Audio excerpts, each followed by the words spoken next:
history has transformed the field of linguistics the way Dr. Chomsky has.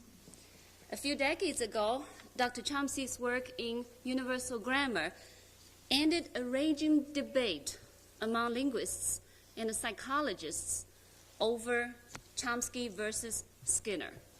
Dr. Chomsky's work proposes the existence of a language acquisition device, a black box that is universal to all humans. Dr. Chomsky's work in universal grammar and transformation grammar revolutionized the field of linguistics and opened the floodgate for new thoughts on language and cognition. But in spite of all the progress made in the last few decades, there are many questions remain unanswered or unknown to us. This morning, we have the pleasure to have America's #1 linguist to speak to us on questions such as how do we acquire the knowledge of language, what it means when we are able to speak and understand a language, how do we use this knowledge, what are the physical mechanisms involved in the representation, acquisition, and use of this knowledge, and what is there in this little black box. Dr. Chomsky is Institute Professor of MIT and Professor of Linguistics. He has been honored with many, many degrees and awards. He's a member of many professional and learned societies in the United States and abroad. Among them, he is a fellow of the American Academy of Arts and Sciences and the National Academy of Science.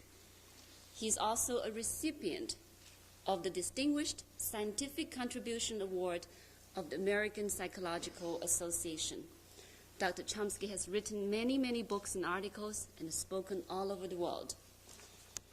Before we start, I would like to thank Winona State University, WSU Lyceum Series, and the Student Activity Committee for sponsoring this event. I would also like to thank the Minnesota Humanities Commission for its support. Thanks to Beckery and all who have worked so hard to make this dream a reality. And thank you, Dr. Chomsky, for coming all the way from Boston.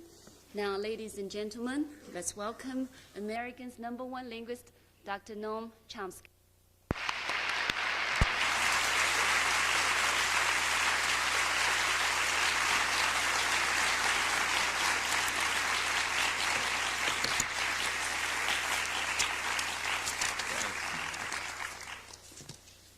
This thing looks kind of like a presidential press conference or something like that. Hope you're not intimidated.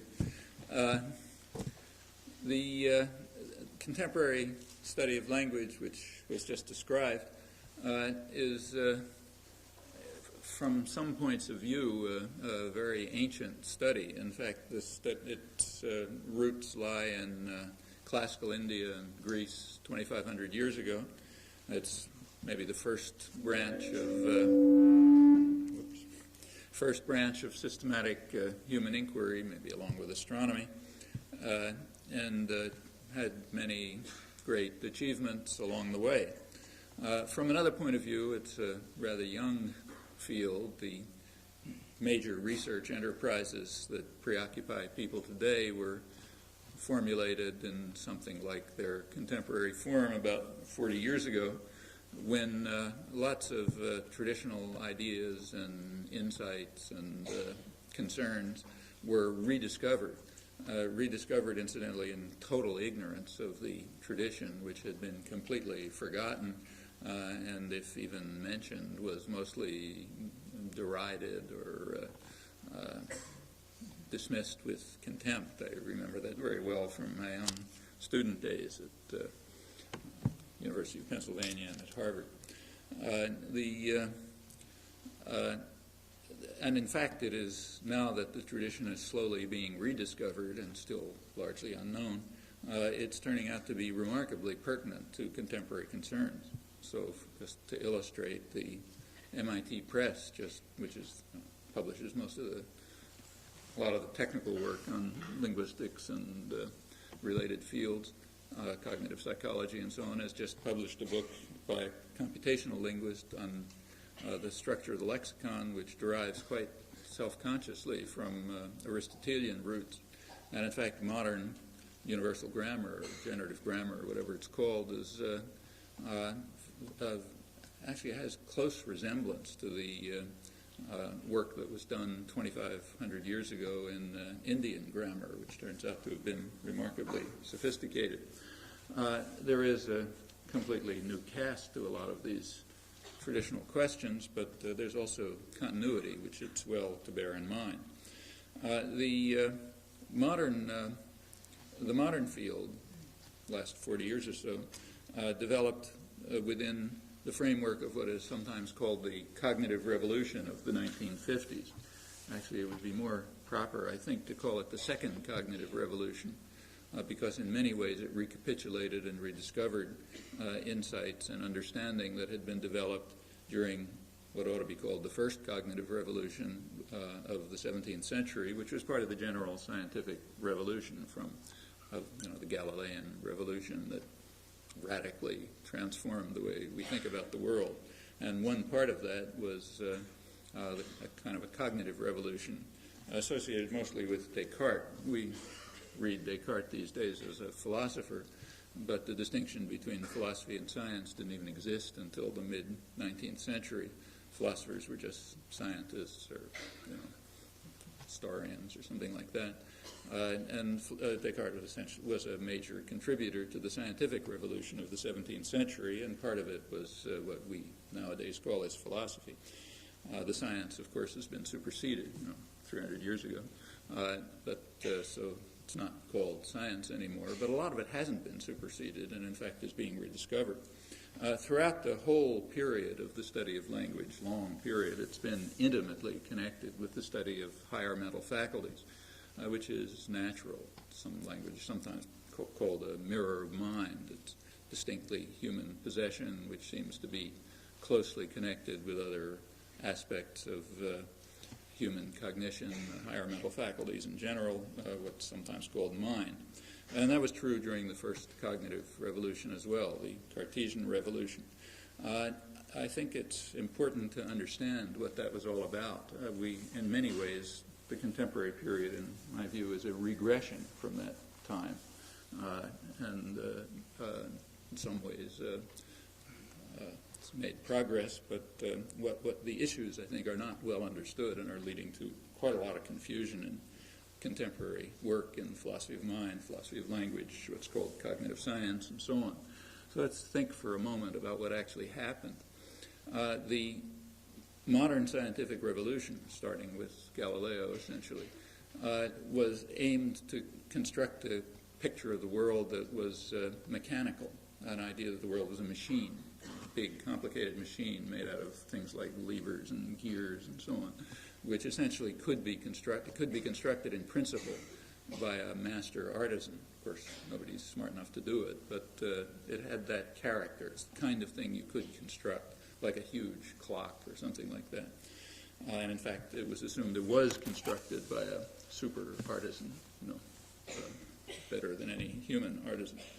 But it was a mechanical device. That was called the mechanical philosophy. But remember, philosophy just meant science, so it was essentially the science of mechanics. Descartes was a major figure in advancing and developing the mechanical philosophy, the conception of the world as a machine. The idea was, from roughly Galileo on, to overcome the mystical character of neo-scholastic science, the reigning physics of the day, which held that the world was operated in terms of mystical forces. So if, say, a flower grows from a seed, that's because it has a vegetative force. And if something falls to the ground, it's because that's its natural place and where it wants to be. If two things attract each other, it's because they have a sympathy, and if they repel one another, they have an antipathy. And if I see a cube, let's say, rotating in space, it's because the physical cube, the form of the cube rotating in space, flits through the air in some fashion and gets into my brain, and in my brain there's a cube rotating in space, so that's what I see. These are the kinds of conceptions of the physics of the day, the physics and physiology of the day.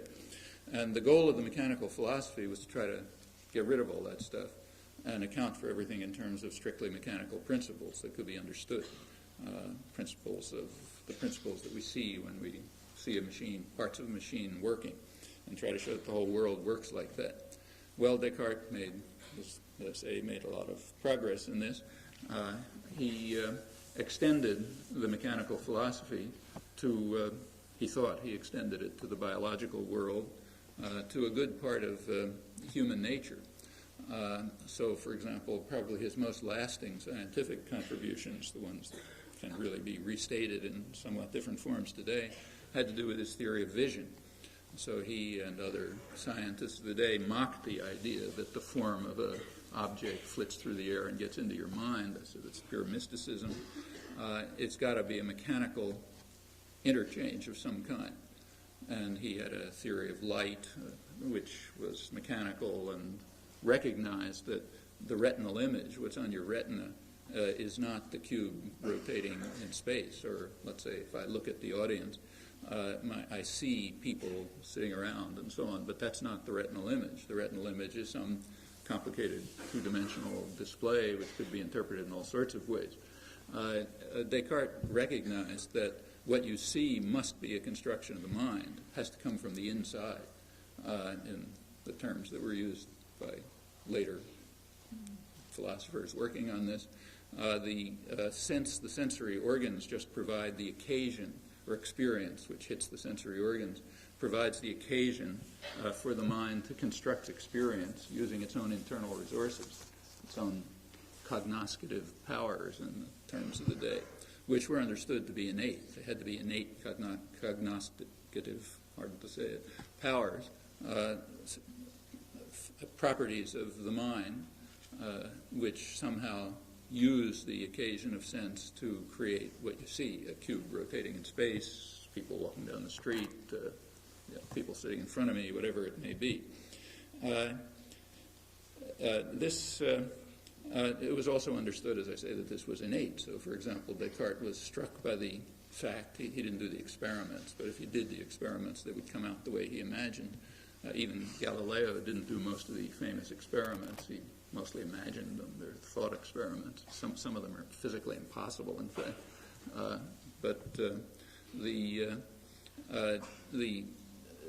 Descartes did a thought experiment, which is undoubtedly correct. He asked, how is it that if you have an infant who's never seen a triangle, let's say, and you draw suppose I were to draw a triangle on the blackboard, and the infant were to look at it, what the infant would perceive is a triangle. But in fact, what I drew is certainly not a triangle. I mean, it's some physical thing which couldn't possibly be a triangle. I mean, maybe two of the lines wouldn't quite come together, or one of them would be curved, or whatever. So why is it that the infant perceives a triangle, maybe a distorted triangle, and not a perfect image of exactly what it is? Why is that the case? And if you do experiments now, you find that is the case. Well, his conclusion was that it must be that the innate structure of the mind is based on principles like those of Euclidean geometry. And on the occasion of sense, the mind simply constructs a triangle, and whatever the sensory object is seen as some distortion of what the mind constructs. All of this is, and then he had theories of how the sensory image gets into the mind, which constructs those things and so on. Mechanical theories, which we wouldn't put in quite those terms today, but can be restated in modern terms without very dramatic change apart from the mechanisms. All of this is quite plausible, and in fact apparently true in a modern reformulation. And modern neurophysiology and perceptual psychology is giving sharper accounts which are roughly of that kind. Descartes pursued this as far as he could. He wanted to see how far you could go in giving a hypothetical account of the way the world could be a machine, up to things like human sensation and perception. And he concluded that you could go quite a long way, but that some things were left out. what was left out primarily was acts of human will, which he said are our most noblest possession, the only thing that's truly human. So there was a lot of interest in those days in automata, just as there is today. The automata at that time were complicated devices, that were made by master artisans and did all sorts of amazing things. And the question naturally arose, what's the difference between a human and an automaton, if there is any? And Descartes argued that this is precisely where the difference would lie. In fact, for him, it was the difference between humans and automata, and also between humans and animals, which were automata. The difference lay in acts of will. So in the case of a machine, an automaton, if you set its parts in a certain arrangement and you have some external input, the machine is compelled to act in a certain fashion, has no choice about the matter. It could be random, but it's either going to be random or determined. On the other hand, if you take a human being and its internal parts are arranged in a certain way and it has a certain sensory experience, it may be, as they put it, incited and inclined to act in a certain manner, but but it's not compelled to do so. It could act in a different manner.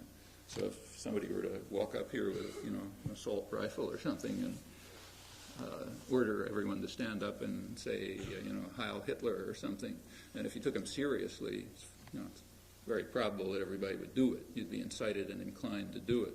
But we all know that there is a choice. You might decide to get killed, let's say, because you don't want to do it.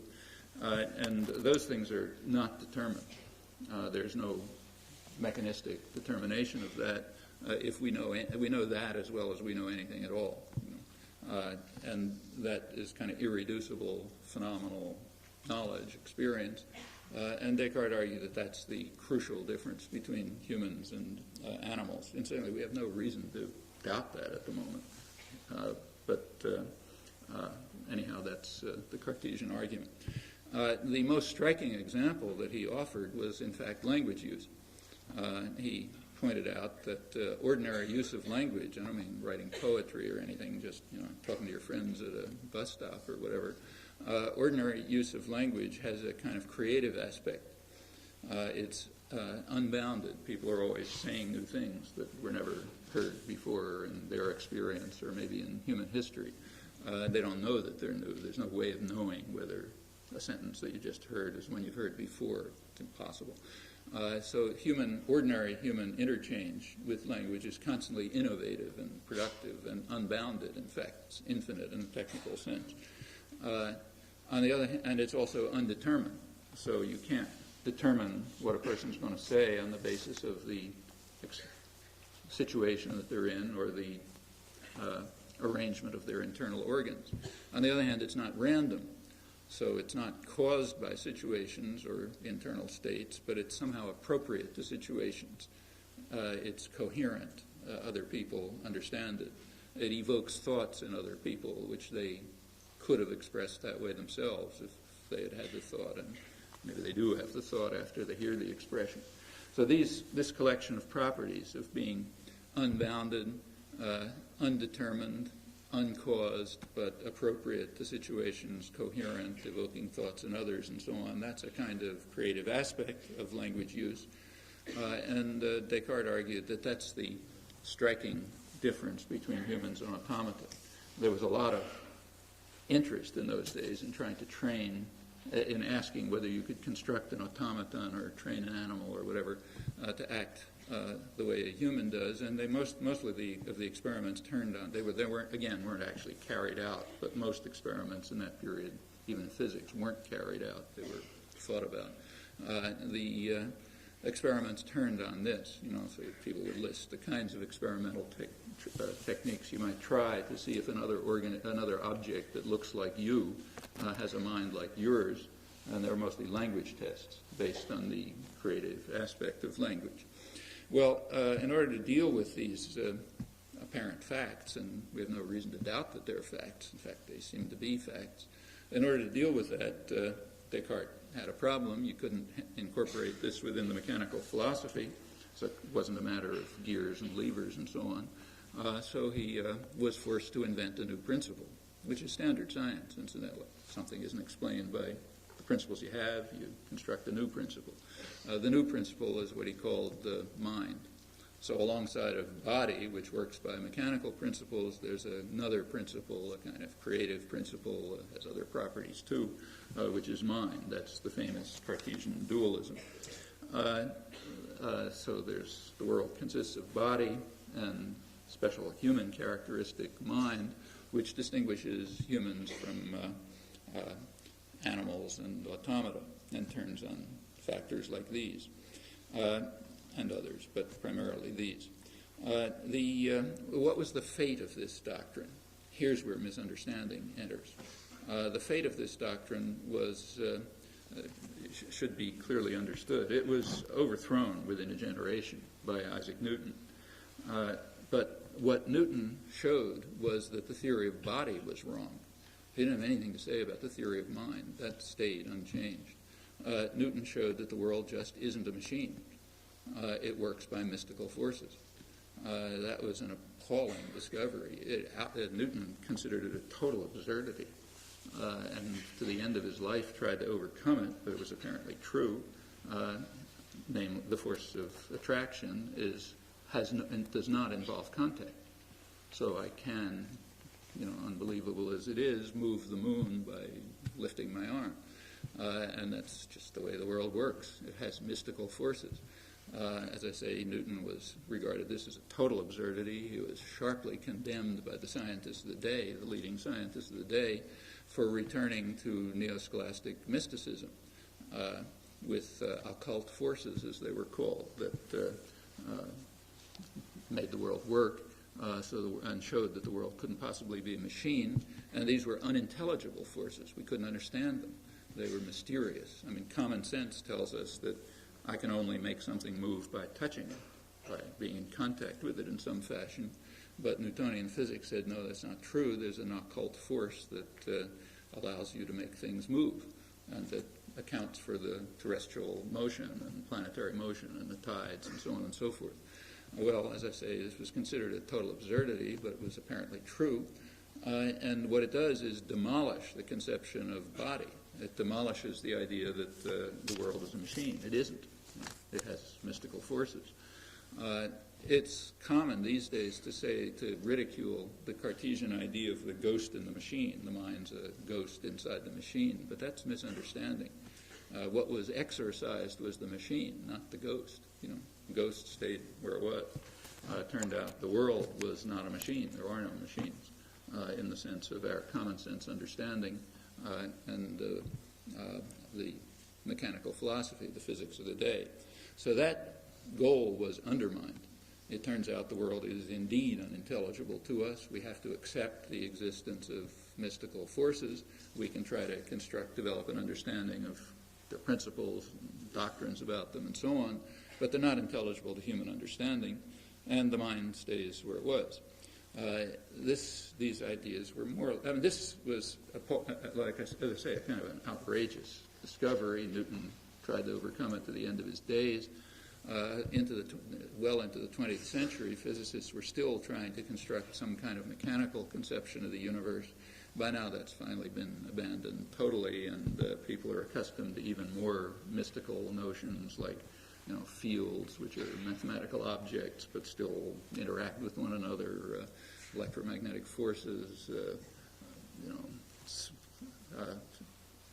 a conception of space and time which eliminates any notion of solidity or, in fact, all of common sense is just gone. It's not even considered relevant at this point. Yes, the world is unintelligible to our common sense, but that's just the way it is.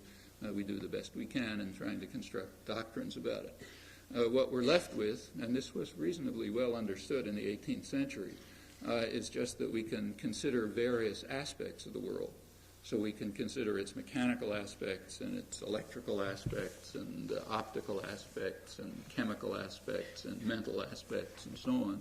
And we can try to study them and develop bodies of doctrine about them, and then we can try to unify these bodies of doctrine as best we can. But because we're hoping to find a kind of a unified interpretation of the world, not expecting to understand any of it, just, it's sort of, we understand it in some level, but not in the sense that was hoped for by Galileo and other scientists of the scientific revolution.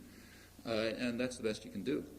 As far as thought is concerned, by the end of the 18th century, there were a fair number of people, well-known scientists like Joseph Priestley and others, who recognized that we just have to assume that just as matter has properties that we cannot comprehend, like attraction and repulsion, or electrical properties and so on, well, we also have to accept that certain arrangements of the parts of the brain produce thought. It's a property of the organic structure of the brain. And that was actually proposed by John Locke, but developed through the 18th century. And in fact, there is no alternative. There's no other way of thinking about it. It's kind of these days you find, best-selling books and articles and so on about, the astonishing hypothesis or the radical new idea that thought or consciousness or whatever are just products of the structure of the brain. Yeah, it's just what they understood in the 18th century, because there's no alternative. Since the concept of body and matter has disappeared, all that we can say is, well, whatever is in there is producing thought.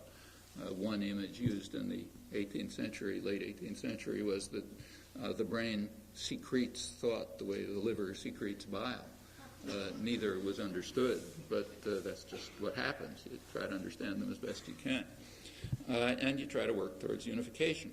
And that's not a trivial matter. So if you take the science that's closest to physics, namely chemistry, unification with physics was finally achieved, but very recently.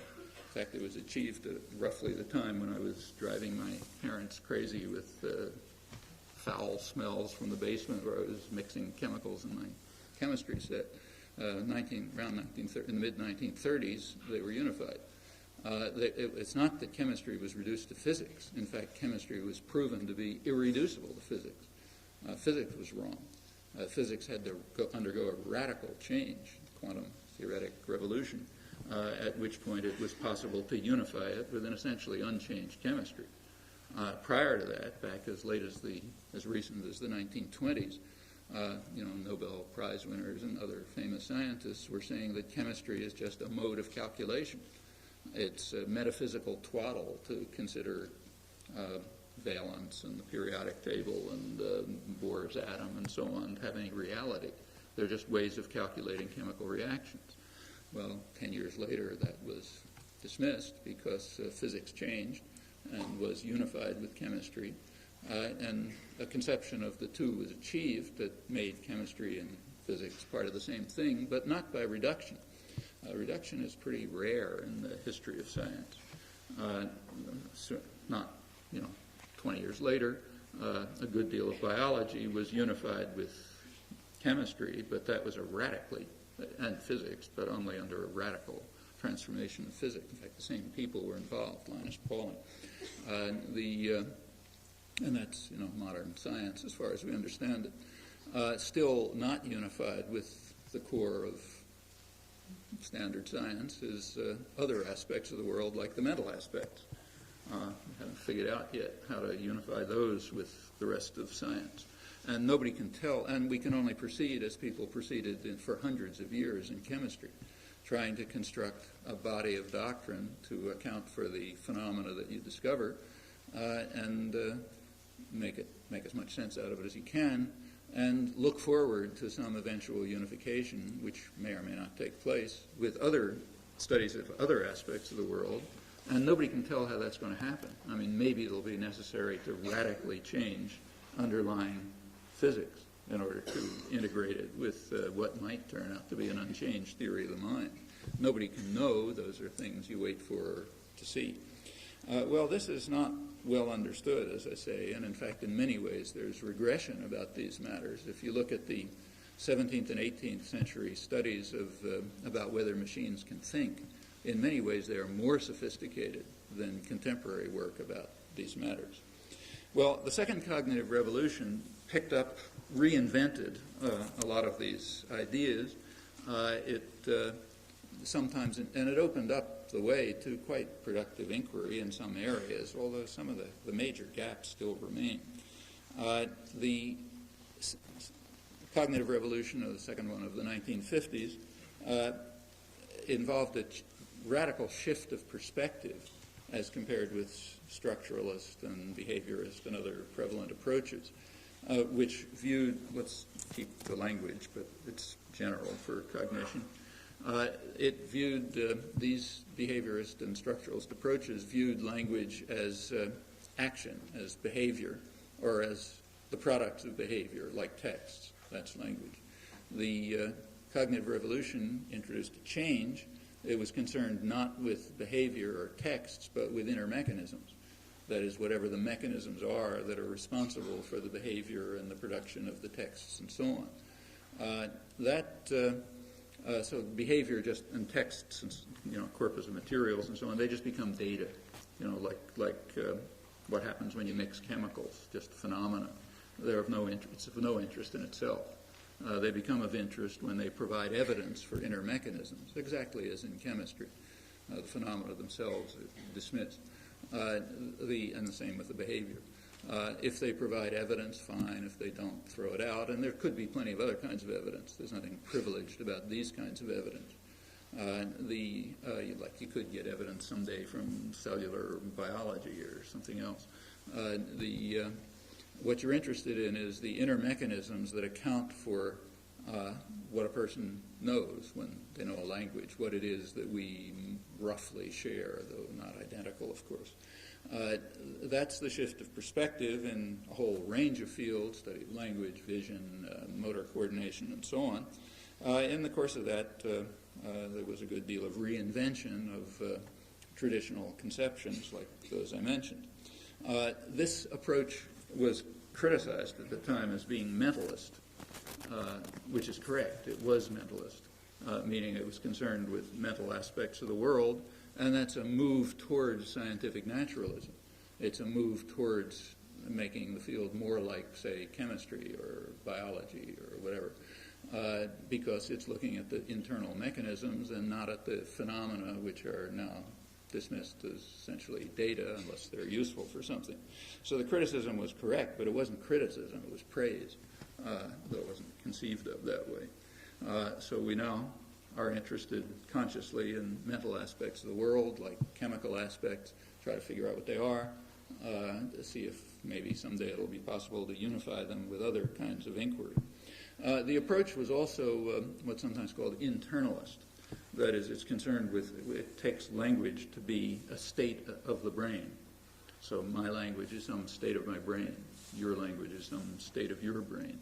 Now, that's not the way we usually think of language in common sense.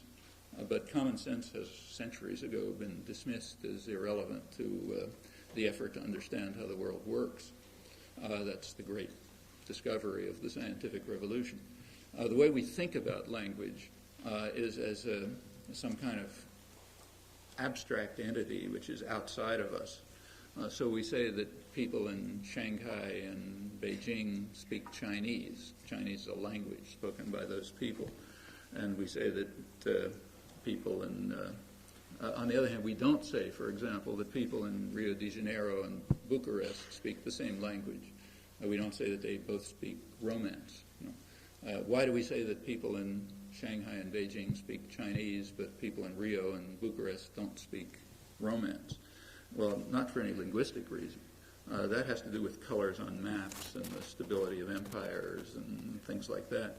It doesn't have anything to do with the nature of the systems. In fact, language, the way we use it, is some very complicated socio-political notion which has not much to do with things that are in people's heads.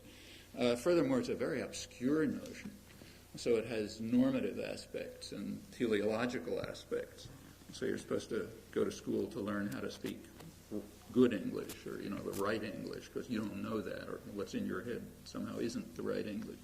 That's somehow normative. That's part of our culture, but it has no scientific meaning. Sometimes it leads to complete absurdity, as in the debate over Ebonics a year or two ago. In fact, as any scientist ought to understand, or anyone who uses their sense, if the people in East Oakland happen to have all the money and power, Ebonics would be good English, and what they talk at Princeton and Yale would be some weird kind of dialect or something like that. I mean, whatever these things are, they're not psychological or biological or linguistic notions. The teleological aspect is even more mystical. So like, say, take a 3-year-old kid, Peter, let's say. What language is Peter speaking? Well, there's no answer to that question in ordinary usage. He's not speaking any language. Of course, he's got linguistic knowledge, understands all sorts of things and saying all kind of new things and so on, but that's not a language. I mean, it's certainly not English. In fact, what we say is Peter's on his way towards acquiring English. So it's teleological. There's like an end point. And if under normal circumstances, he'll get there, but what he's talking is not a language at all. It's nothing.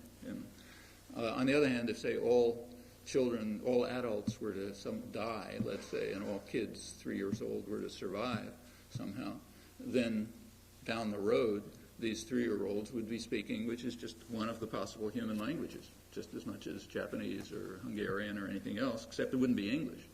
It would be something sort of like English, but different because it would have matured and developed in a different way. But we have no way of talking about those things in ordinary usage,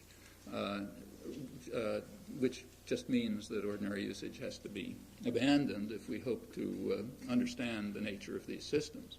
If we hope to understand what human beings are like, we're going to have to pay attention to have to adopt an internalist approach and to look at states of the mind, states of the brain, we assume, which are the languages that people know.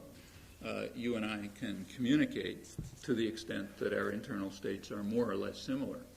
But communication is a more or less affair. It's not a yes or no affair. When you listen to me, your linguistic faculties, that component of your brain, reflexively carries out sensory adaptations so you can accommodate my own speech, in terms of your somewhat different speech. That's all reflexive. You have no control over it. And you reflexively assign interpretations to what I'm saying. Sometimes it doesn't work, but over a substantial range it does. Again, that's completely reflexive. There's no possible conscious control. Consciousness could enter. Like, for example, if you miss some words that I'm saying, you might consciously try to reconstruct what they might have been. But that's what communication is. It's a matter of sort of more or less, mostly reflexive, sometimes impossible, and there's nothing more to say about it. There's no such thing as English, the thing we all speak. To say that two people speak the same language, say that you and I speak English, is kind of like saying that two people live near one another. There's no right answer to whether they live near one another. Like if we're talking to somebody from Mars, we might say that you live near me in Boston. On the other hand, if we're asking if I could get here by bicycle, we'd say, no, we don't live near one another. There's no right answer to that. The world isn't divided into areas, and some people are in the same area and others are in different areas. And the story about languages is about the same, except that the multidimensionality and complexity is far greater. Well, those are changes of orientation that have to be accepted and understood if one hopes to try to figure out what human beings are like. What are these? What's the nature of these properties? And so there's no contradiction at all between taking this internalist point of view and being interested in questions of the use of language in power relations or for domination or for unifying people or whatever, socio-linguistic concerns. These are mutually supportive enterprises. Just as if you're studying bees, let's say, you can study bee communities and you can study the internal nature of bees, and those are not in conflict. In fact, they're mutually supportive. If you want to understand bee communities, if you're serious about it, you're going to ask, what are bees like? What's their internal nature? And the same is true if you want to understand human communities, the various complicated kinds of human communities and the way language enters into them. That relies crucially on whatever understanding we have about the internal nature of humans. I mention this because although this is taken for granted in the study of bees, it's considered highly controversial, if not outrageous, in the study of humans, which is one aspect of the general irrationality with which human affairs are studied. Why that's true, we could ask, but it's definitely true. If we're rational about it, there's no conflict whatsoever. Well, what do we find when we try to look at humans the way we would look at, chemical elements or anything else in the natural world, looking at their linguistic aspects? The first thing we discover, which is already obvious centuries ago, is that language is apparently a species property. It's something specific to humans. It has very little variation within the species. So aside from really extreme pathology, humans are basically identical in their language faculties. There's no, you're not genetically determined to learn Chinese or English or anything like that. We just have the same language faculties. And it's also biologically quite isolated as far as anyone knows. There are no cousins. There's no, there's not only no variation within the species, but there's no similar organisms. You have to go quite far to find even superficial similarities. Maybe the closest similarities are actually with insects, with bees. So bees have a complicated, every organism has some kind of communication system, but the bee communication system, I should say its phenomenal character is very well understood. It's very well described, but nobody has any idea how it works. The physiology isn't understood. Nobody would even dream of talking about the evolution of it. It's way too complex. The bees are a lot simpler than we are, but these things are not understood for bees and surely not for humans. In any event, the bee communication system has some of the properties of human language. For example, one striking property of human language is what's sometimes called displaced reference. I can talk to you about the arrangement of books in my study in Cambridge, Massachusetts, and you can understand me. We're talking about things that aren't in our sensory field, right? So that's displaced reference. That's normal human behavior.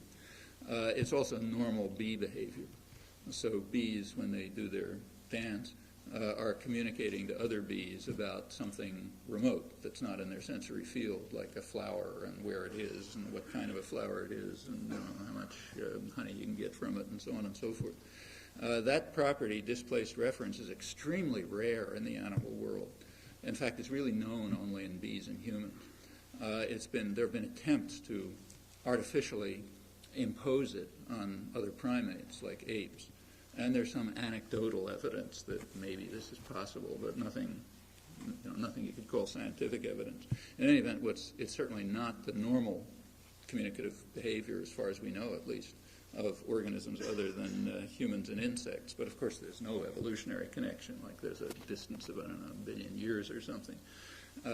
You can find vocal learning in other organisms. Songbirds are the only known organism that has vocal learning. But it's evolved independently in several species of songbirds and in different ways. For some of them, it's kind of like a fixed pattern. For others, it adapts to the vocal environment and so on. It would be completely senseless to study the language, if the song of one species by looking at the song of another species that evolved separately, and I'll teach you nothing. And even more madly senseless to try to study human language by comparing it to things like this. There is a lot of sentimental interest in trying to show that other primates like gorillas or chimpanzees and so on can have some of the superficial properties of humans. I mean, I don't know what the scientific interest of this is, probably nil, but probably the worst way to study intelligence of primates. But there's a lot of work on that, and you'll read anecdotal stories about it, and some scientific evidence, in fact. But it's totally misunderstood. I mean, if you could show that some other primate had properties like human language, that would not be a challenge to the study of language at all. In fact, it wouldn't affect the study of human language at all. It would affect general biology. It would be a biological miracle, in fact. It would be a major challenge to the theory of evolution, and therefore one wants strong evidence for it before you challenge a well-established theory like the theory of evolution. You really want strong evidence. But this has almost nothing to do, it has no more to do with the study of human language than if you could demonstrate that humans could really fly. It's just that nobody had thought to teach them of the right way of moving their arms around or something. I mean, if you found that out, it wouldn't affect the study of eagle flight. That would continue exactly the way it does, but it would challenge the theory of evolution radically. I mean, how come humans had this amazing capacity with its enormous selectional advantages and never thought of using it until some Martian came along or something? So that would be pretty strange, but it has nothing to do with the theory of eagle flight, and the study of primate communication has nothing to do with the study of human language. It tells you nothing. As far as we understand these, so again, this is a species-specific characteristic, which furthermore evolved extremely recently. It seems to have evolved, as far as anybody knows, in maybe 100,000 years or so, which is like the flick of an eye from the point of view of evolution, and about at a distance of roughly 15 million years, double the point of separation from other primates. That just seems to be a fact about it. And there's no analogies in other organisms, and certainly no homologous structures that anyone knows about, and no variation within the species, which makes the study of human evolution seem evolution of the capacity seem extremely difficult. Most serious evolutionary biologists consider it to be impossible because the kinds of evidence that would be relevant are just not present, like related species or variation in the species and so on.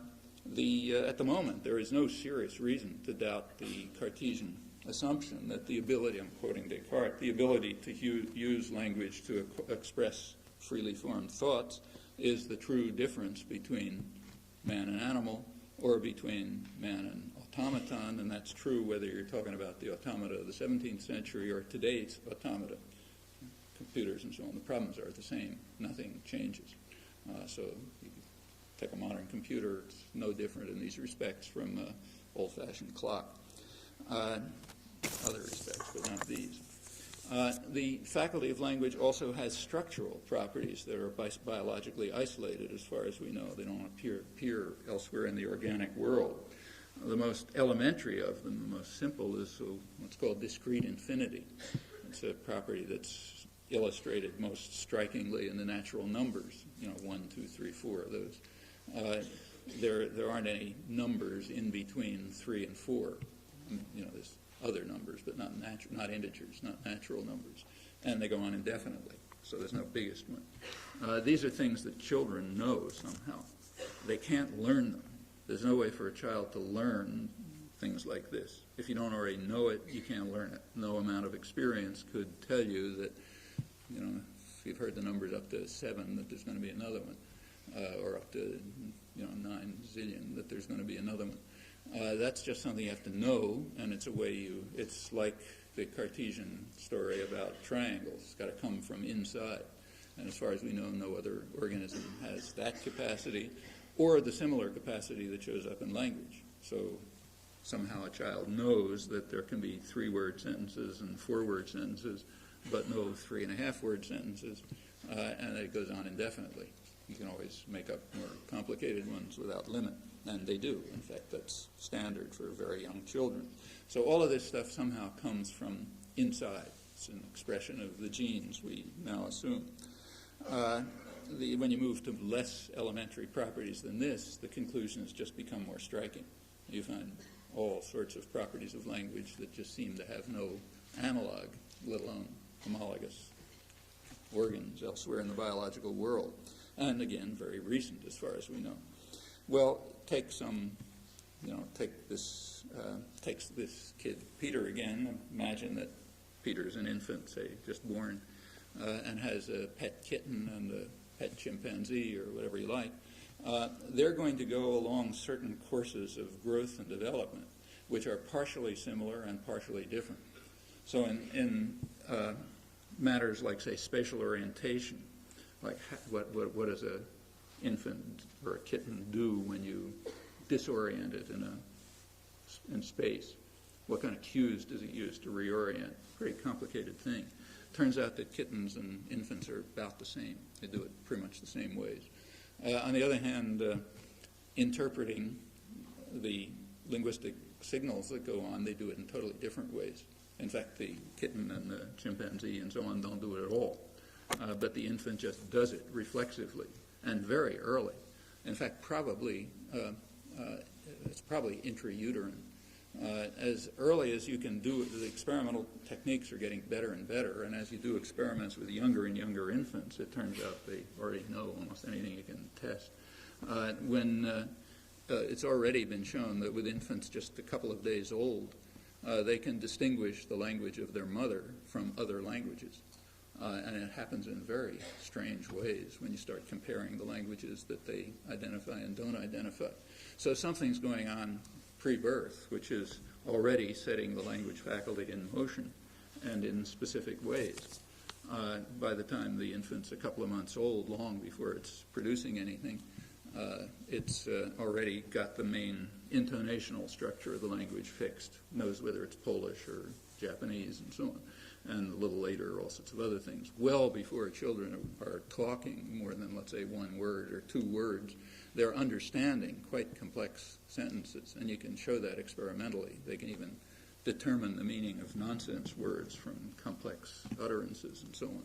And all of this stuff is just happening. It's not anything the child is learning any more than the child is learning to have arms and legs. It's just a form of growth. Some kind of growth of this faculty is taking place, like the visual system is growing and you're getting binocular vision and learning motor coordination, what we call learning, acquiring motor coordination and so on. These are apparently just things that happen to a child and don't happen to other organisms that have the same experience, like the child's pet chimpanzee. The faculty of language is somehow identifying linguistic experience, linguistic phenomena, as a separate category of phenomena. And that's not so easy. Nobody knows how to construct a computer program that'll do this. But somehow children are picking out the linguistic phenomena from the whole mass of junk that's going on and operating on those phenomena in a highly specific fashion, using properties like those I mentioned and much more complicated ones. And again, all of that sounds, it looks as if it's biologically isolated and common to the species. There's some variation. So English isn't Swahili. But the variation has got to be superficial because the states that are attained are so intricate and special and highly articulated as compared with the data available that there's no way it could be a reflection of the data available. It's just got to come from the inside, from which you expect, and one of the tasks of study is to try to prove that English and Swahili are really virtually identical.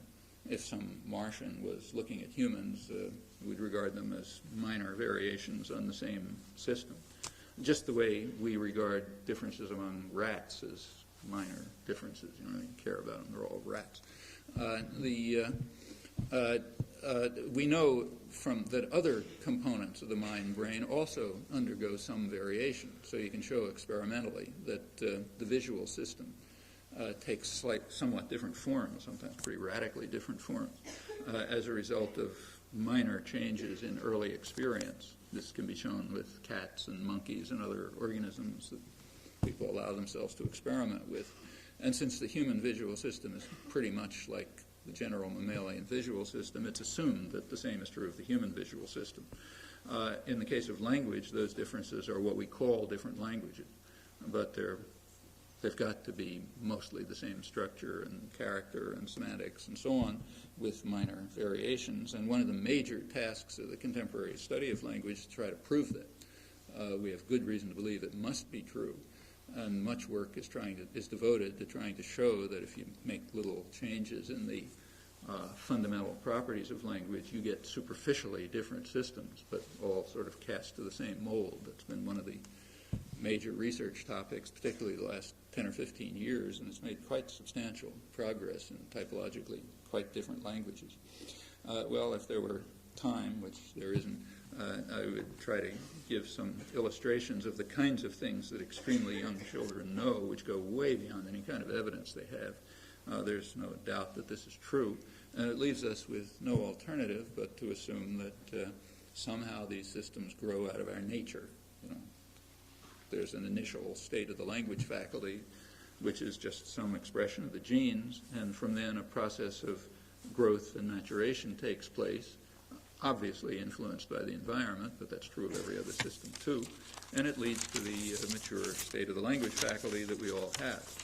That's true not just of complicated sentences, not particularly 5-word sentences are enough to illustrate the intricacy of these things. It's also true of individual words.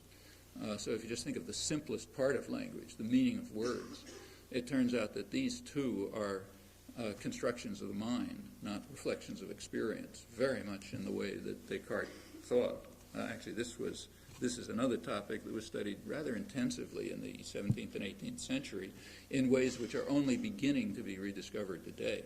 So take, say, the Mississippi River, concept river, which every young child understands. Thomas Hobbes already 350 years ago recognized that this is a very complicated concept. How do we know that something is the same river? What makes something a river? Why is the Mississippi a river? What changes in the Mississippi would make it a different river? Well, Hobbes thought about this, and he recognized that it wasn't the stuff that's in it. The stuff that's in it could be 95% chemical pollutants, and probably is, but it would still be the Mississippi River, even though it's not water anymore. It's some other thing flowing down it. And he also recognized that you could change the course of the river artificially, like you could make it go somewhere else, but it would still be the Mississippi River. And he concluded that what makes something a river is its origin. So it has to have the same origin, and then all sorts of radical changes can take place, but it's still a river. Well, that's a mental construction. That's not like the earth sciences have no such concept. But if you think about it a little more, it's way more complicated than that. I mean, it can't be the origin. For example, you can reverse the course of a river, and it can be the same river. One of the great engineering projects attempted in Russia was to reverse the course of the Volga. Well, suppose it had succeeded. It still would have been the Volga. It just would have been going the opposite direction. It would still be the same river. Or you could take the Mississippi and separate it into different streams, and make them come together somewhere else where they never had before. And although it was separate things along its course, if it, under a variety of conditions, it would still be the Mississippi River, despite those changes. So you can change in fact, you could change the point of origin and have the spring, things it comes from, start somewhere else and could still be the Mississippi River. There's a wide variety of variations under which it would still be the same river. On the other hand, not all variations. In fact, some very slight variations would turn it into something else. So, like, suppose there was an ice age and the Mississippi froze, it was all ice, still the same contents, maybe pure H2O. And suppose you sort of put some chemical over the top that prevented cars from skidding on it, and you used it as a highway. So it was the highway to get from wherever it goes to. Well, it wouldn't be a river anymore. Now it would be a road. I mean, it's from the physicist's point of view, it's identical, essentially, to what it was before, but it's not a river. It's a road for humans. And you can proceed with that. Whatever the concept river is that every young child knows is extremely intricate. And no child has any evidence about these things. Like no one, and you don't find it in dictionaries. For example, if you look up the word river in a dictionary, it doesn't tell you any of these things quite correctly, because these are all things that come from our nature. It would be a mistake for the dictionary to tell you about them, even if they knew about them, which they don't. But these are research topics, really. But what a dictionary does is give you hints. It gives you a few hints that you can then use to make your innate capacities and innate mental structures construct the concept out of its own nature. And that's true of every word in the language. The words, our words and our concepts are what David Hume called fictitious constructions. That is, constructions of our imagination on the occasion of sense. That's why they're the same for all languages. So if we were talking Japanese, I could have given the same examples, and you can be certain that they would work because they're independent of experience. They just come from our inner nature. Now, every word you think about is like this. So take, say, the word book. Suppose the library has 2 copies of, say, Joyce's Ulysses, and Peter takes one and Tom takes another. Did they take the same book or did they take different books? Well, it depends on how you're thinking about it. From one point of view, they took out the same book, namely Joyce's Ulysses. From another point of view, they took out different books, two different physical objects.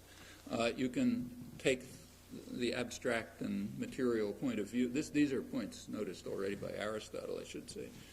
You can take you can take both perspectives simultaneously. So you can say John took out Ulysses and memorized it, and Bill took it out and burned it. Okay. Notice that I'm referring to it by the pronoun it. Well, what's it referring to? Well, it's referring to an abstract object. That's what the first guy, I forget his name, memorized. And a physical object. That's what the second guy burned. Suppose I say John's book is in every bookstore in the country. Well, is it one thing or many things? Well, it's one thing. He has one book. It's the only book he ever wrote. On the other hand, it's many things because you can find it in Chicago and New York and so on and so forth. And that's just what a book is. It's some really weird object, which is both material and immaterial, abstract and concrete, a lot of places and one place and so on. These are things that everyone knows about the word, but without any experience or instruction or looking it up in a dictionary or anything like that. In fact, again, you don't find any such things in dictionaries. Well, these are the topics these are the most elementary cases. As soon as you begin to look at, I'll just give one example of a slightly more complex case to illustrate. Suppose I say that, suppose there's a chicken over there, and I say the chicken's ready to eat. Okay. Well, that's ambiguous. It can mean the chicken is getting prepared to, pick up a piece of corn or whatever it is chickens eat. Or it could mean that we're ready to eat the chicken. Okay, so the chicken is properly cooked. Chicken's ready to eat. Suppose I say the chicken is ready to be eaten. Okay, well, it's still ambiguous, but if you think about it carefully, it's ambiguous in different ways. I mean, it could mean the chicken is ready. It realizes it's going to be eaten and it's ready, like the man getting, prepared to be, he's ready to be executed, the guy on death row. Could mean that, or it could mean that the chicken is properly prepared to be eaten. So it has an ambiguity, but leave it as an exercise. If you think it through, it's a different ambiguity from the first one. Suppose I replace the word ready by hard, let's say. I say the chicken is hard to eat. Well, it loses the ambiguity. Now it just means one thing. It's hard for us to eat the chicken. Suppose I take the second sentence and replace ready by hard. The chicken is ready to be eaten. The chicken is hard to be eaten. Well, that doesn't mean anything. For some reason, that just doesn't work. Whatever the principles of our language faculty are, they give you ambiguities in some cases, different ambiguities in other cases, no ambiguities in third cases, and nothing at all in other cases. And all that's happening is you're replacing one adjective by another, or making some slight change in the context. Well, to figure out what's going on here is no trivial matter. These are extremely simple sentences, I should say, way below the level of complexity that young children deal with. But what they're doing with them is very obscure, and in fact, research projects to try to figure it out. But certainly not being taught. I mean, kids never get any instruction about these things. They're never told they're wrong. They never make mistakes about it. It's the same in all languages. Again, as you move on to more complex cases, you simply find more and more of this. Well, let me just end up. The current work is concerned with this. There has been a lot of progress in this range of topics, trying to find out what the fixed principles are that make language come out the way it does. What are the fixed innate principles, presumably expressions of the genes, that make language come out this way in the meanings of words, the meanings of complicated expressions, their form, and so on and so forth. There's been a lot of progress, especially in the last 10 or 15 years, in studying the acquisition of these systems. And as I mentioned, it's been discovered more and more that as you improve the experimental techniques, you figure out ways of doing tests with young infants, which is not so simple, but there are ways. As the experimental techniques get better, you keep discovering that more and more is known early on, and just how far this is going to go, You can only speculate. But a fair amount is known about, something is known about the use of these things, like how do we use these expressions to deal with each other and the world and so on. That's harder, but something's known. Brain mechanisms is really a topic for the future. It's been extremely hard to find out how the brain is doing these things. Part of the reason is just ethical. We don't permit ourselves rightly to torture children the way you torture other creatures. That might be wrong too, but anyway, whatever the ethics are, we do permit ourselves to torture cats and monkeys. And that means you can learn a lot about how they work. You know, you can learn a lot about the visual system or the motor coordination system or whatever of other organisms, because you can do direct experimentation. In the case of humans, you can't. Now, we do learn about the human visual system from these experiments because it's more or less the same. So, by analogy, you figure humans are about the same.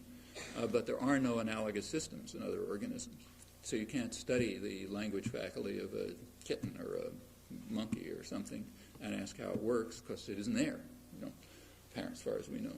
So you can't learn anything from experimentation with other organisms, and we don't do intrusive experiments with humans or raising children in controlled environments and so on. Experiments you can imagine, which probably would teach you a lot about what's going on, maybe very lot. It's possible that, and a lot of hope, that with contemporary technology, with brain imaging technology that's non-intrusive, or picking up electrical activity of the brain, which is non-intrusive, it may be possible to overcome some of these limits. And in fact, some things are being discovered, but it's still pretty rudimentary. How the brain is doing these things is really not understood. And as I say, that should not really surprise us. For much simpler organisms like bees, it's also not understood. And in fact, the fact of the matter is, when you get beyond big molecules, understanding tends to tail off rather rapidly. When you get to things like humans, you're really far out. But those are topics for the future. On the question of evolution, the evolution of the system, right now it looks like a hopeless topic. There's nothing. The ways in which evolution is studied don't seem to provide you with any relevant data. Maybe somebody will figure something else out, but right now it doesn't look all that hopeful, although something happened. I mean, nobody seriously doubts that it did evolve. There are some new topics coming on the agenda which have been just in the last couple of years, which are leading to pretty exciting work, I think. Those are questions having to do with optimality of language design. So sort of imagine the following fairy tale. It is a fairy tale. Its only merit is it's not crazier than other fairy tales about the evolution of language, equally crazy. But suppose, for example, that there was a primate wandering around a couple 100,000 years ago, ancestor of ours, which was just like us, except it didn't have a language faculty.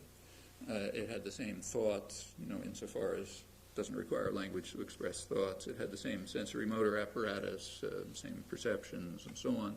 It just didn't have, if it had thoughts, it had no way to communicate them. So it didn't have a language faculty, but was otherwise the same.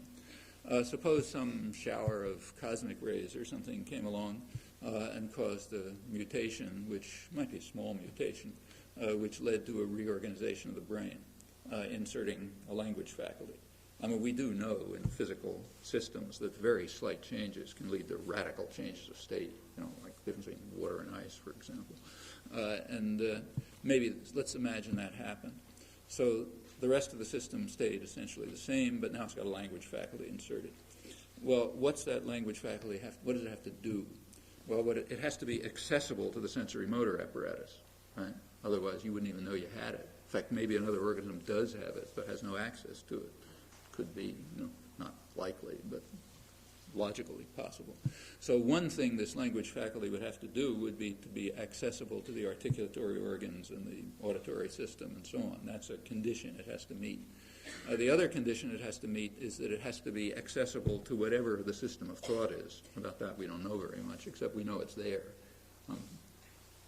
Infants do think about things, animals think about things, and so on. There's some kind of system of thought. And the language faculty has to be accessible to it in order to express the thoughts or construct the thoughts and so on. So here are two external conditions that the language faculty has to meet. That means if the language faculty is going to do anything at all, it has to have some kind of representations of sound or other externalizable forms, maybe sign, and it has to have representations of thought. And those are the only conditions it has to meet. We can think of them as design specifications. If you're going to design, if a super engineer were going to design the system, it would have to meet those conditions.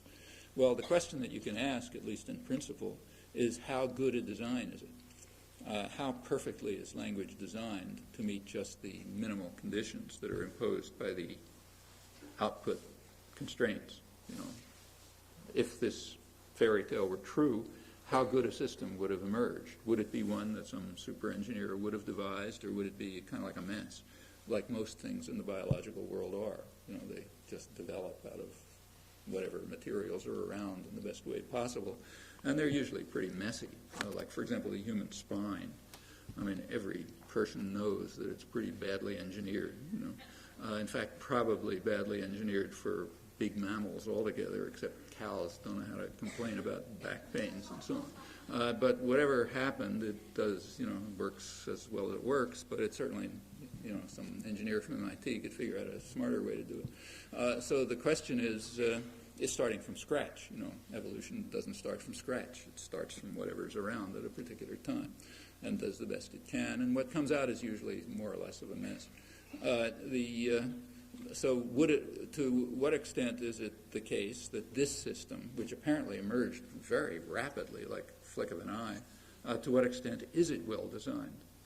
Well, that turns out to be about 10 years ago, you couldn't have even dreamed of asking such a question. Now you can formulate it in more or less sensible ways. In the last couple of years, there has been some interesting work on it, which seems to indicate that language is remarkably well designed. That is, it's pretty close to optimal design. In cases where linguists have been assuming complex structure that isn't motivated by external conditions, it turns out to be wrong in many cases. And it turns out there's simpler ways of doing it that doesn't use that. Well, if this continues on this path, we might reach the very surprising conclusion that this organ, which is apparently uniquely human, is even an optimal, something like an optimally designed organ, just to satisfy the minimal design specifications. That would be extremely surprising. It would mean that language is more like a kind of like a snowflake than it's like a giraffe's neck or something. It's something that's just the way it is because that's what physics and chemistry tell you it's got to be. You know, there weren't any other choices. Whether that'll actually turn out, you know, is anybody's guess. But there is work pointing in that direction, which is kind of exciting, both in that it's changing the ways we think about language and also has implications for biology and the study of humans that would be pretty striking if they're anywhere near true. That's roughly, I think, where things stand. There are lots of problems that are on the horizon. You can think of how to investigate them and so on. There are some problems that remain as mysterious as they always were, like the Cartesian problems. How can we use language in the creative fashion that we do? That's not even a question. Nobody knows how to raise a meaningful question about it.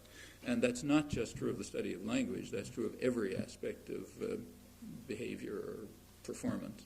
So, for example, people study motor coordination, which turns out to be a hard topic. Like, how can I reach for, you know, a glass on the table and get there? It turns out to be extremely hard to construct a robot that'll do that. You know, it involves all sorts of complicated planning and control of the elbow and all sorts of stuff. So it's a hard problem, and a lot has been learned about how it can be done in principle and even something about what the physiology is involved. But nobody even asks the question, why do I reach for the cup on the table and not a pen on the floor? You know, I mean, that's not even a question. So nobody studies that. The same is true of, say, the visual system. You can invent, which is a passive system. It's a receptive system, not active, but it does have active elements.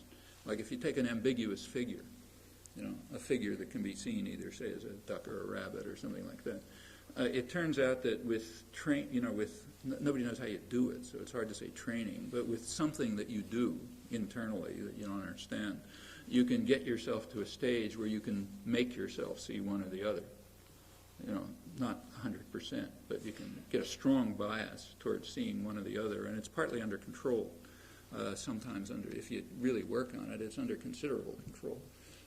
So there's some voluntary act involved in what you see. That's probably true of ordinary vision too. You know, like in ordinary experience, you're making some kinds of choices. You're not thinking about them, and maybe they're unconscious. But it's under some kind of control. But these are not, although people learn a lot about the visual system and study it, they don't study these questions. Nobody studies how you can decide to see one or another figure in a Necker cube or something like that. These are topics that are just outside the range of investigation. And in the case of language, it's the striking example that, in fact, impressed Descartes. And that divide between acts of will or, undetermined but appropriate action remains as much of a mystery as it ever was. There's no progress at all towards solving it, not even any bad ideas. Nobody knows why. Maybe it's some limitation of our intelligence or something else.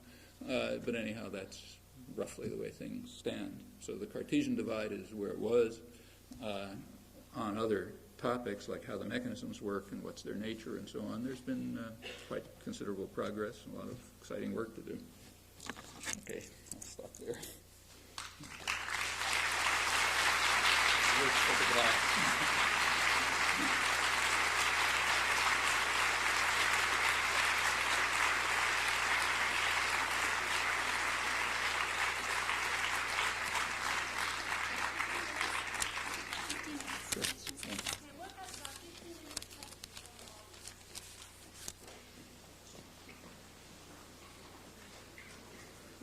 Do you want to take people? So, okay.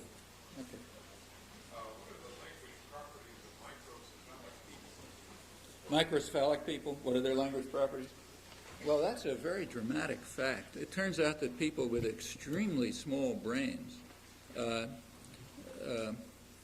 anencephalic dwarves they're called, nevertheless seem to have, there are cases where they have a functioning language faculty. That was actually discovered by a person who really started modern biology of language, Eric Lenneberg, who's an old friend and classmate of mine, died a couple years ago. But one of his early discoveries was about this. Again, nobody understands why. In fact, they have plenty of other cognitive capacities. Some of them do higher mathematics. These are just things that aren't understood. Is there a lower limit? Nobody knows. I mean, again, you can't do experiments, right? We exclude the possibility of experiments. So what you're left with is what are called natural experiments. But natural experiments are extremely messy. For example, you can study what we call pathological development, meaning not normal development, or you can study injury. So a lot has been learned from, say, aphasia. But studying aphasia is like trying to figure out how a computer works by hitting it with a crowbar and seeing what happens. A lot of things happen, but that's not the best way to figure out how a computer works. And when somebody has aphasia, it's, whoops, you lost something. It's just like some damage that took place through nature, that's not a controlled experiment. And so the results are interesting, but very limited.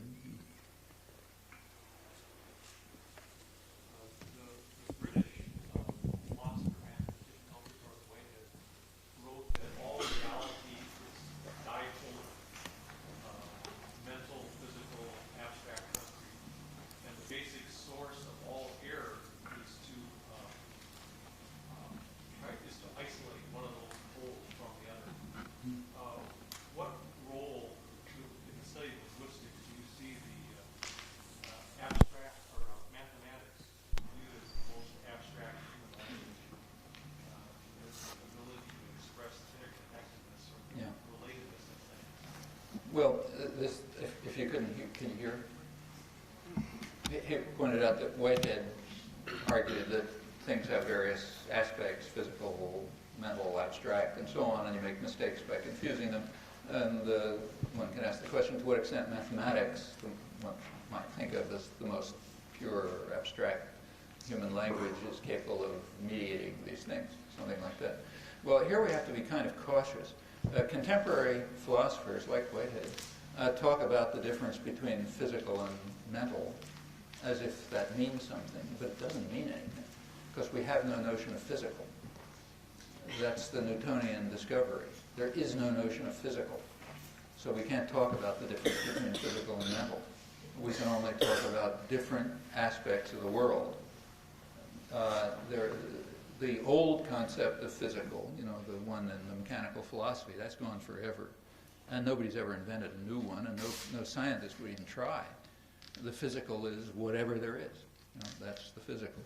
And among the things there are the mental aspects of the world, like thought, say. What is an abstract object? Well, that's a kind of a curious notion. For example, the things that scientists study are abstract objects. Like, say, somebody studying planetary motion, for example. I mean, they're not, you know, a theory of planetary motion isn't concerned with, you know, asteroids going by or the effects of Alpha Centauri or, you know, all sorts of other stuff. They're studying planetary motion in abstraction from the full complexity. And you're always studying things in abstraction from the full complexity. Actually, that's why people do experiments. The point of doing experiments is to try to get rid of a lot of the complexity of the natural world that somehow you assume isn't relevant. Of course, you can't do it 100% because the world is always there. But the point of experiments is to try to get rid of as much as you can. So I suppose a geneticist is studying fruit flies or something. The geneticist is going to want to make those fruit flies as identical as possible and will pretend they are in fact identical, but of course knows perfectly well that they aren't. But what you're doing is studying them in abstraction from a lot of their properties. So everything we're studying is an abstract object. There's no way to proceed in any other terms. This is sometimes called idealization, but that's a highly misleading term because idealization suggests to people that you're moving away from reality, and it's the opposite. You do idealization because you're trying to get to reality. You're trying to cut away the interfering factors that keep you from understanding reality. So therefore you idealize to abstract things. But that's a way of finding out what reality is. You know, it's not just this massive junk going on around you. That's a useless mess. You want to understand reality, you're going to have to try to find out what's going on, which means abstracting and idealizing and so on. This is the core of science since Galileo. And Whitehead, of all people, should have known it. He did very important work on the 17th century. So these concepts we can't really make a lot of sense out of. I think he would agree. He certainly would. That he wasn't using those words. They didn't mean the same thing. Yeah. They did. Or now. But now they don't mean anything. I mean, now there is no physical mental distinction because there's no physical. Okay. And as far as abstraction is concerned, it's a complicated idea. But there's still, I'm not saying there's nothing to the point. There is, but we have to be careful in thinking about what he meant by it. You know, he's not introducing polar distinctions of the kind that might come to mind if you don't think too hard. But what about mathematics as you know, ideal language? Well, that's a metaphor. I mean, asking to say that mathematics is a language is just a metaphoric use of the notion of language. I mean, it's a little bit like saying, suppose someone were to say, look, humans can really fly. In fact, at the last Olympics, they flew about 30 feet or so, which is, after all, not very different from chickens. You know, the championship for chicken flight, I think, is around 300 feet, you know, one order of magnitude, no big deal. So people fly kind of like chickens, and they're both very different from eagles. You know. Well, I mean, maybe some Martian didn't understand what organisms are like might say that, but it'd be a really stupid comment. I mean, it's true that humans fly more or less like chickens, and neither are like eagles, but that's not the way it works. Chickens fly like eagles, and humans don't fly at all. You know, even though there are homologous organs involved in this case, like, you know, arms are sort of homologous to wings. So to say that humans fly would be kind of like a metaphor. It would be like saying submarines swim or something. Yeah, you can say it if you want, but it's just metaphoric. And the same is true when you say that mathematics is a language. It certainly doesn't have the properties of human language. A human language is a natural phenomenon, you know, which is part of the biological world. Mathematics shares some properties with it. it doesn't have most of the properties of language, and it has properties that language doesn't have. Mathematics is a human creation. I mean, if you're a sort of a Platonist, you think there really are numbers out there, then, which most mathematicians do, and it's not a dumb idea. It's hard to think of any other intelligible explanation of the fact that you can discover truths of arithmetic. But whatever that means, it's not like language. I mean, you use natural language in doing mathematics, but you use it in doing everything else too. And when you're really doing technical mathematics, you sort of discard the language side. I mean, you may use it informally, when you're talking to your students and colleagues, but you mean them to understand that it's really something else, and they should throw away all the connotations and so on. So you can't really answer the question. I mean, mathematics is what it is, As to whether mathematics is a way of bringing things together, well, I mean, that's a question of applied mathematics. How can you use mathematics in dealing with the world? And the answer is that as your conception of things gets clearer and clearer, you can move closer and closer towards giving what we call mathematical formulations, which just mean precise formulations. We call it mathematics when it's simple enough. Mathematicians have, a kind of a special dispensation that scientists don't have. They're allowed to stop working when it gets too complicated. So in fact, it's kind of like a joke among mathematicians that the only numbers that exist are 1, 2, maybe 3, and infinity. The others are just too complicated to think about. There's something to that. I mean, mathematics, real mathematics is the study of extremely simple structures. And sometimes the study of extremely simple structures happens to shed surprising light on the nature of the world. That's when you have applied mathematics. But most of the time that doesn't happen. So nobody does a mathematics of biology or something like that, because the things you understand are just way too complicated to have any interesting mathematics about. You have mathematics when you start proving theorems and that sort of thing. And in the case of language, I've worked on it too. There's a thing called mathematical linguistics, which is the study of systems that have some of the properties of language, but are simplified enough so you can actually prove some theorems about them.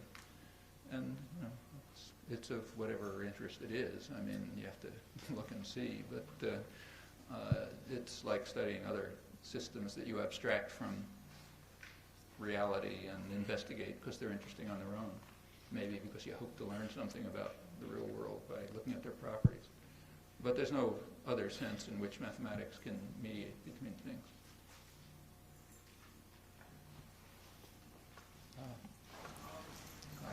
Yeah. Do you see a connection between music and language in that the spoken word is often sung, and there seems to be an innate understanding of the ideas? Well, there are analogies between language and music, and they've been studied. I won't have time to talk about it, and I don't know much about it, but there's interesting work. There's Leonard Bernstein actually had a book on this. I forget what it's called, but it was the Charles Eliot Norton lectures that he gave at Harvard about 20 years ago or so, which he tried to develop analogies between language and music. There were various people who were dissatisfied with the way he did it and tried other ways. The best known case is a joint work by a very good linguist, Ray Jackendoff, and a modern composer, Fred Lerdahl. Jackendoff's also a near professional musician himself. They did a book, again, forget the title, Lerdahl and Jackendoff, which is on it's actually on tonal music in the Western tradition, and tries to show that it has some characteristics that you also find in language, which is it's interesting. And there could even be a common origin. In fact, the same could be true about mathematics. Like how people have the ability to do mathematics is quite a mystery from an evolutionary point of view. I mean, it certainly was no factor in selection. Like, in hunter-gatherer societies, you didn't have more children if you could prove theorems about prime numbers or something like that. So it played no role in the evolution of humans. In fact, up till now, just like right now, in fact, many humans just don't even know they have the capacity because it's never been evoked by experience or whatever. So it's some kind of capacity that's there but played no role in human evolution, and that raises the question of what it's doing there. And one speculation that's been around is it's some kind of abstraction from the language faculty, that it takes some of the properties of the language faculty, throws out a lot of others, and then you get arithmetic, let's say, which is not so crazy. As I mentioned, this property of discrete infinity is realized very sharply in arithmetic, and it's true of natural language, and you could conceive of the idea that maybe it's just there because you throw away the rest of the language faculty and you keep this. And the same could be true of music. Maybe some of its structural properties and so on, the kind that Bernstein and Jackendoff and Lardell and others have studied, are some kind of abstraction from the language faculty, and maybe that's why it has some of the same properties. Or maybe they have some common origin, or maybe they just develop totally separately and we don't know why. It's certainly something one can look at, and people have looked at, but it's pretty obscure, like most things. Somebody asked a question on paper, which I'll talk about. Please discuss the formation of case in various language. Finnish, for example, has 15 cases, Greek 9, English 3, Chinese none, and so on. These are apparently all artifacts. So when we say English has 3 cases, it doesn't mean much. I mean, English has visible cases. You hear them in pronouns, not in nouns. There's no difference between an accusative case and a nominative case of book. It is for he and him, but it's a little marginal residue of formal case systems in English. On the other hand, when you look in Chinese, you don't hear it at all. However, work of the last 10 or 15 years, this kind of work I was talking about, which is trying to show that languages are really identical, even though they look different, it's tended to show that the differences in visible case are just kind of marginal phenomena, that in fact all languages have the same cases. And the reason for believing that is that case isn't just something you hear, it also has consequences. So when you work out the principles of language, it turns out that nominative case has some very specific properties. And it turns out that English has those properties, and Chinese has those properties, and so on, even though they don't mark it in a sound. Which means, and it's very likely that every language has the case structure of at least Sanskrit, maybe Finnish. And that sometimes you hear it and sometimes you don't hear it.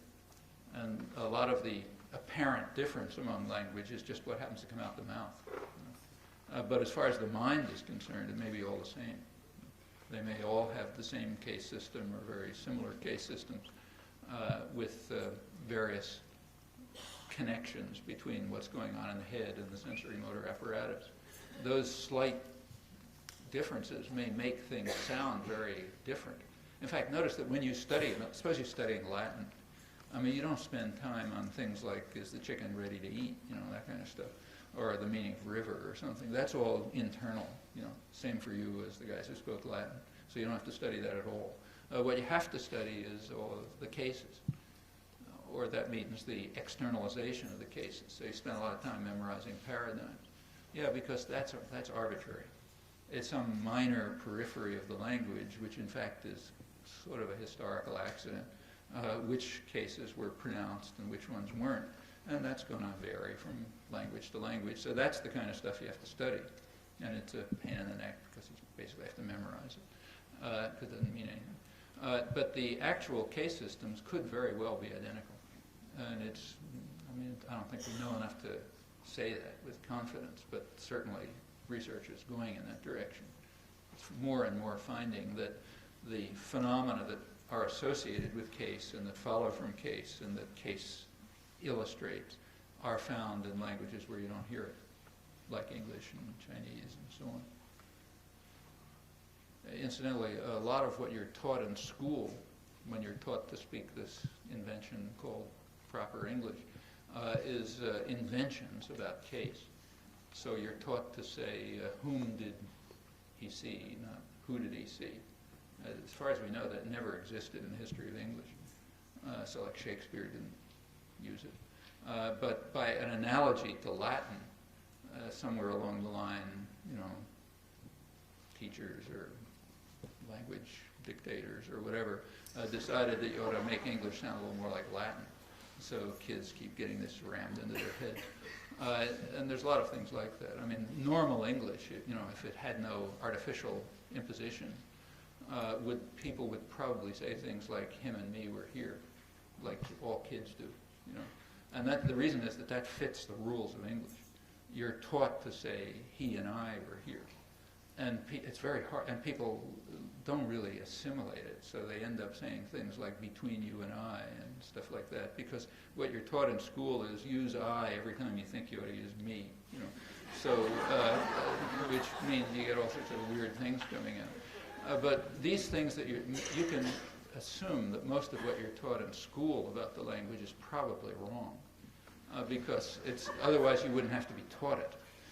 When I say wrong, I don't mean it shouldn't be taught. Maybe it should be taught, because maybe you should get people to understand a kind of literary standard, and that's part of life. But it's not the way the language works, which is why you have to be taught it. Like you're not taught things like about how to understand the chicken is ready to eat. Nobody would even know how to teach that to you, in fact. But things that you are taught are things like case. What are the cases of Latin, or where should you use them in English, or stuff like that. On the other hand, to get back to the question, I think it's a reasonable speculation at this point that languages have the same case structure, and that they differ in the externalization of it. What then is your view of cultural diversity in the sense that various cultures have drastically different conceptual schemes? Well, it's claimed that cultures have drastically different conceptual schemes, but nobody knows what that means. I mean, from the point of view of a Martian looking at humans, they may all have the same conceptual scheme. I mean, we're humans, so we're really interested in the differences among humans. I mean, naturally, it makes sense. It makes a lot of sense to be interested in the differences among humans. When we look at frogs, they all look the same. On the other hand, from the point of view of the frogs, that's probably not the way it is. From the point of view of the frogs, they're interested in the differences among frogs. I mean, they take for granted everything's a frog. Any reasonable thing's a frog. But the differences among frogs are what are important to their lives. So they may think that frogs come in all kind of wildly different varieties and so on, because that's what's of interest to them, not that something's acting like a frog. How else could you act? Well, we take for granted that other creatures are acting like humans. I mean, that's just like instinctive. We don't have to think about it. That's common background, and we pay attention to the ways in which they don't act just like humans. And for ordinary life, that makes good sense. That's why you marry one person and not another, or whatever it is. But so that's a big part of human life, but it doesn't mean that it has any significance from the point of view of the study of the nature of humans. It might be a very peripheral element of the nature of humans, and it probably is. So just take the couple of examples that I gave, a river, book. I mean, there's not going to be any cultural diversity in those things, or about the chicken is ready to eat, or any of these cases. There's no cultural diversity because it comes out of our nature. The things that we call cultural diversity, we have every reason to be interested in, because they're interesting to us as human beings. Whether different cultures have different conceptual schemes, we really don't have any reason to believe that. One more question. Yeah, okay. Can you say anything about the latest linguistic perspective on the studies of the so-called wild children? Wild children. Yeah. Los Angeles? Yeah. Well, those are, again, these are the so-called wild children. The wild boy of Aveyron was the famous example.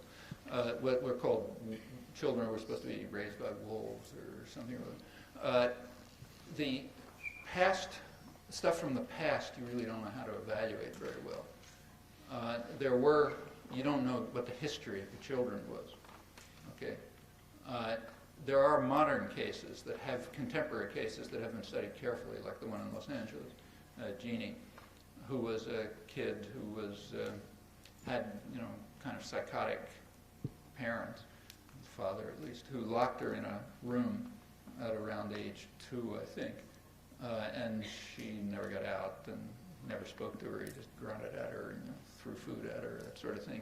She may have heard some noises coming from the window or somewhere or other. Nobody knows. But basically, she had no human experiences, no linguistic experiences. She was found by, I think, a social worker or something when she was around, I think, around 13 or so, and of course, immediately taken out, put under care and so on. And one of the things that was done was some of her caretakers were, in fact, psychologists and linguists, and they tried to take care of her, teach her as much as they could, and bring her into the world as much as they could, but also to investigate what was going on. So what could she acquire and what couldn't she acquire, and what did she already know without any experience, and so on. And there's a lot of work on this. Unfortunately, it's not clear what it tells you, because naturally, Jeannie was completely psychotic. I mean, nobody could go through an experience like that and be anything like a normal human being. So you don't know how much of what you're finding is just, massive damage, again, like hitting a computer with a crowbar, and how much is really specific to these various faculties and the ways they develop. This is, again, one of those natural experiments. I mean, there's this interesting work. Susan Curtis did the most serious work on this. She has a book and a lot of papers, and it tells you what could be discovered. But grossly speaking, it turned out that she was quite intelligent.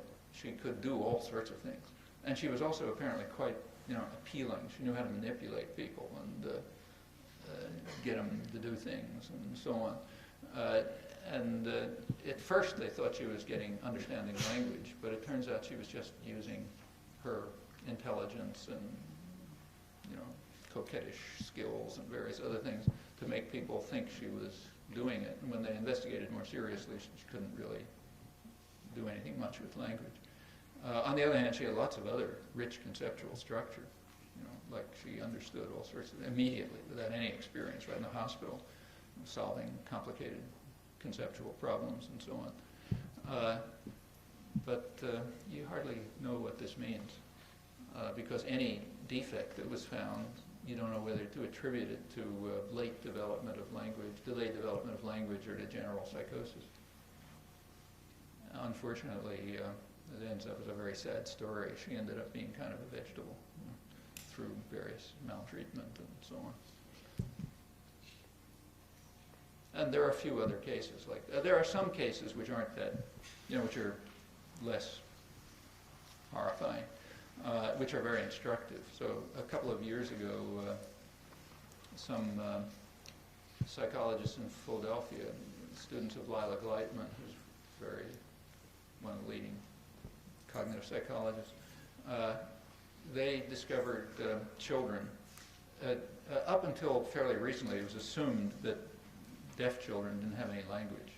It's now known that that's totally false, that the language of the deaf is very much like ordinary language, just a different modality, but has a lot of the same properties and develops the same way. And so it's just another language, like Swahili, uses a different modality.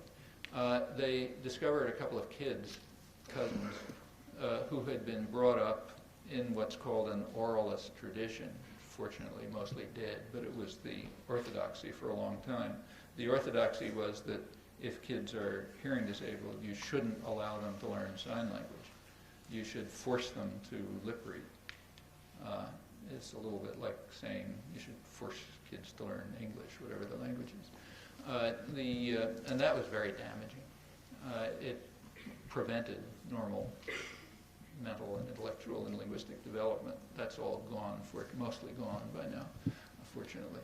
Anyhow, these kids were brought up in this oralist tradition. Their parents had been heavily indoctrinated not to teach them sign. Parents were speaking had spoken language. In fact, the parents were told by the therapists and so on, not to even gesture to the kids. So, walk around like this so that they don't get any gestures. So they're forced to do lip reading. And this had gone on for a couple of years. The kids were like 3 or 4 when they found them. But they played together, And it turns out that they had invented their own language with zero evidence. This is a case. This is a perfect, almost perfect experiment. They had no input. They had just created their own language, a sign language, and it turned out to be at approximately the character of normal language development. You take kids of the same age in a normal environment. They'd be doing about the same things. Same structures, same complexity, and so on and so forth. Well, okay, the experiment, of course, was ended as soon as they found the kids. Then they just taught them American Sign Language. But there are a couple of cases like that. There's one really interesting case, which is being investigated right now, actually, in part by a former student of ours at MIT. They found in Nicaragua a community of people who are seriously hearing disabled, who had just over time had created their own language. And it's now just the language that kids learn as they grow up, and it's the language that's used and so on. But again, with no inputs. So it just developed. And that's kind of a natural case. There are other things like that. So-called creoles have some of the same properties, languages that are created, by, for example, in slave communities where you bring people together from many different linguistic groups and they're sort of stuck together. They tend rather quickly, in fact, to create a common language called creoles. And these are just like ordinary languages as far as anybody knows. And the way in which they're constructed, does tell you something about the essential nature of language, just as these other cases do, including the so-called, wild children. But those are, they're restricted in what you can learn from them because of the complexity of the conditions in which they've developed.